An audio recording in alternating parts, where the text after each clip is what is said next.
kelompok 1 atas nama Seni Andriani, Wita Aulia, Kristi Cinardewi, Hasmawati.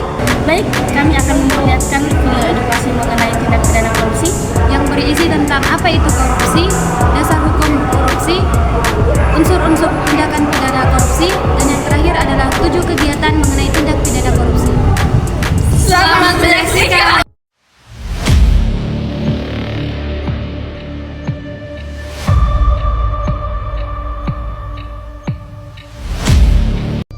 Komisi Pemberantasan Korupsi menahan 2 petinggi perusahaan BUMN PT BGR. Bupati Kepulauan Meranti Muhammad Adil ditetapkan KPK sebagai tersangka. Mega kembali menahan 2 tersangka kasus dugaan korupsi penyaluran bantuan sosial atau bansos beras untuk penerima manfaat dan program keluarga harapan untuk kementerian sosial. Apakah teman-teman tahu? Korupsi dan gratifikasi adalah permasalahan serius yang dapat merusak bangsa ini. Membuat pelayanan publik menjadi kacau. Akses pendidikan yang tidak merata, merusak iklim investasi dan menyebabkan ekonomi biaya tinggi.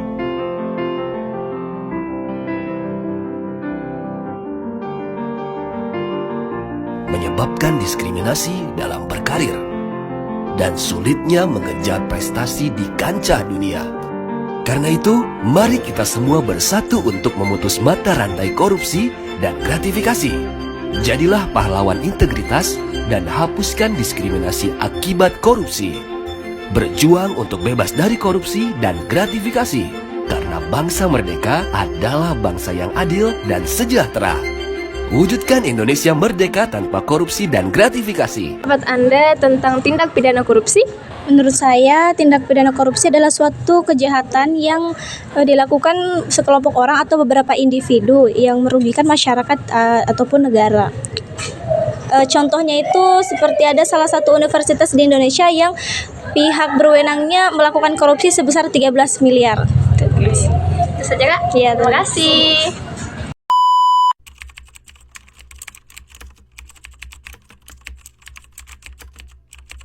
Korupsi adalah tindakan pejabat publik, baik politisi maupun pegawai negeri atau asn, serta pihak lain yang terlibat dalam tindakan itu, baik secara wajar dan ilegal, yang menyalahgunakan kepercayaan yang dimana hal ini digunakan untuk mendapatkan keuntungan sepihak. Ada 4 unsur tindak pidana korupsi. Yang pertama, pejabat publik.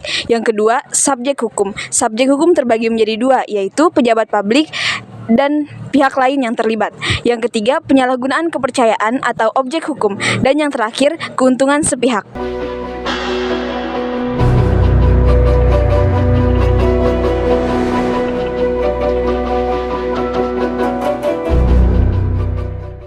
Dasar hukum tindak pidana korupsi tertera dalam Undang-Undang Nomor 31 Tahun 1999 dan telah diubah pada Undang-Undang Nomor 20 Tahun 2001 yang berisi tentang pemberantasan tindak pidana korupsi.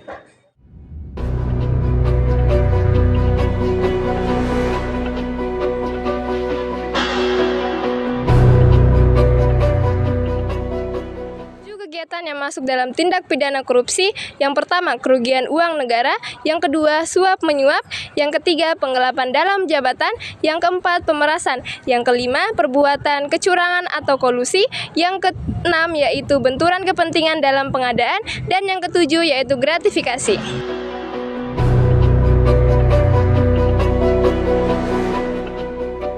Kontribusi dan himbauan Anda tentang tindak pidana anti korupsi. Baik, himbauan saya bagi mahasiswa, sebagaimana tindak pidana korupsi ini merupakan perbuatan yang sangat merugikan negara. Kita sebagai penerus bangsa atau mahasiswa harus menghilangkan tindak pidana korupsi ini agar kita dapat membangun negara yang sejahtera. Baik, Kak, terima kasih.